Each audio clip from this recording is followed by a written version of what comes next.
بسم الله ولا إله إلا الله وصلاة وسلاما عليك يا خير خلق الله.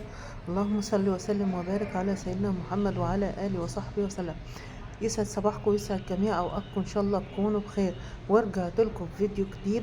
أنا أسفة على التأخير، بس والله أنا النهاردة أول يوم، يعني الحمد لله الحمد لله الحمد لله.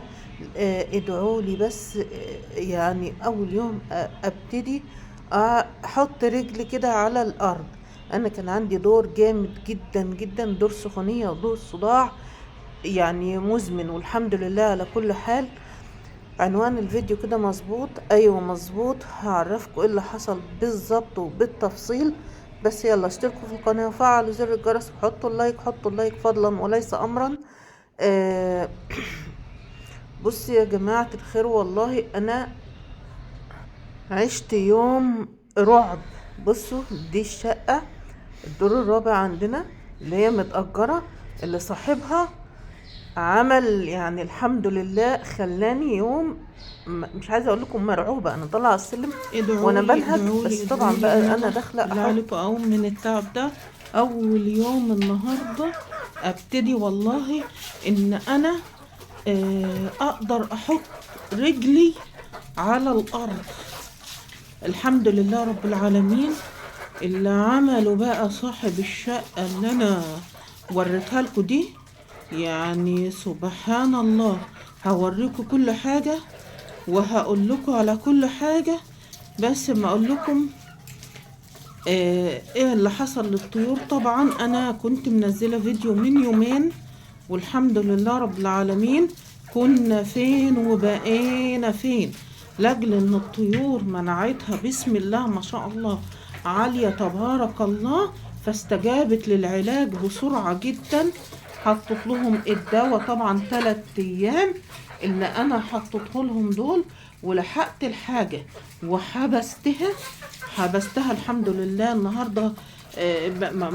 ما رضيتش بقى ان انا اطلع بقى ايه الحاجه. البرسيم ده انا طبعا اختي كانت واخده البطاقه. البرسيم ده بقى لازم كمان يتجفف بصراحه. يعني ما خلاص بعد اللي حصل ده ما بحبذهوش. وطبعا نتيجه ان الشتاء كمان موسم الامراض يا جماعه الخير، بيبهدل الحاجه. والطيره دي مكسب وخساره، مكسب وخساره. ف... فالحمد لله بنتلاشى الخسائر بقدر الامكان، بحاجات سهله بقى وبسيطه خالص. الحمد لله اقوى مضاد حيوي النهارده هقوله لكم، واقوى رافع مناعه بسم الله ما شاء الله. قنبله المضادات الحيويه ما شاء الله. الطيور بتحاحي هي لاجل البيض. احنا كده خلاص هنقرب نخلص ده لسه شويه. هنقرب نخلص الشهر الخامس. اي حد يقول لكم يا جماعة الخير ان الطيرة بتبيض عمر 5 شهور و4 شهور والكلام ده، لا يا حبايبي الكلام ده ما بيحصلش. ده عناوين رنانة على الفاضي، ولازم يبقى فيها مكسب وخسارة. لازم يبقى فيها ده وده. بس بسم الله ما شاء الله. هو الطيرة يعني يمكن دي كشة شوية، بس ان شاء الله بإذن الله هو موسم البرد ده يعدي وكل حاجة ان شاء الله تبقى تمام التمام. هنقول لكم بقى النهاردة على قنبلة في المضادات الحيوية ما شاء الله لا قوة إلا بالله تبارك الله. وهنوريكم بقى المصيبة اللي حصلت. بجد ربنا يعوض علينا، وحسبي الله ونعم الوكيل. طبعا هذا الجر هيمشي أكيد بإذن الله،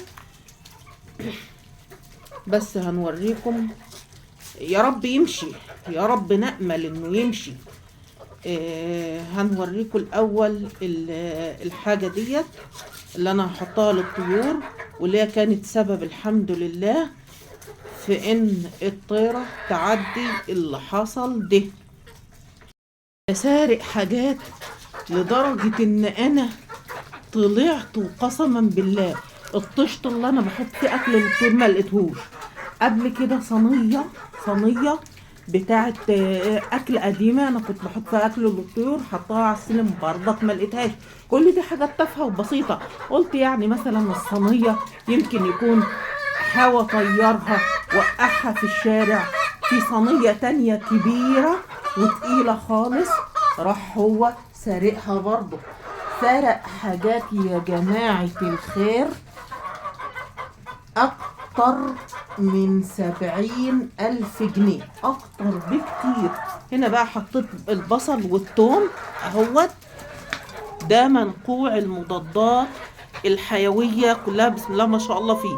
نقعت بصل مع توم، أنا شيلته بإيديا ورميته حواليا للطيور، على حلبة، على شمر، حاجات كلها ما شاء الله ما شاء الله ما شاء الله.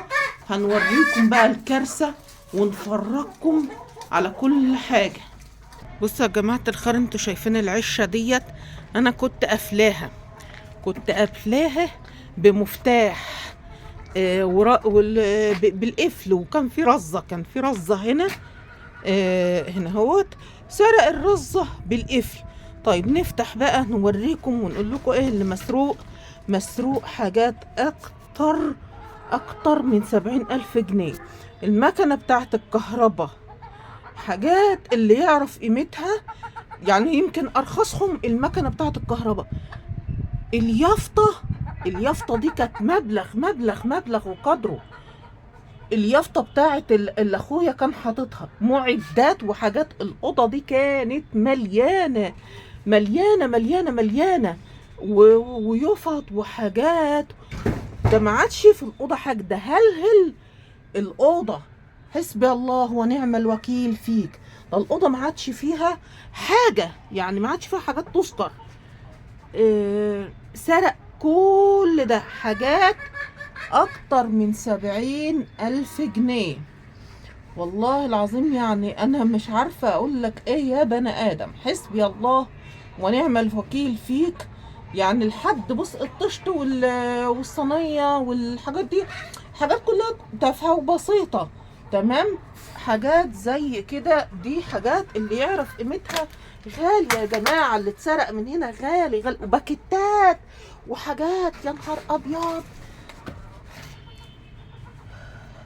أنا مش عارفة أقول إيه. أستودعكم الله، والسلام عليكم ورحمة الله وبركاته.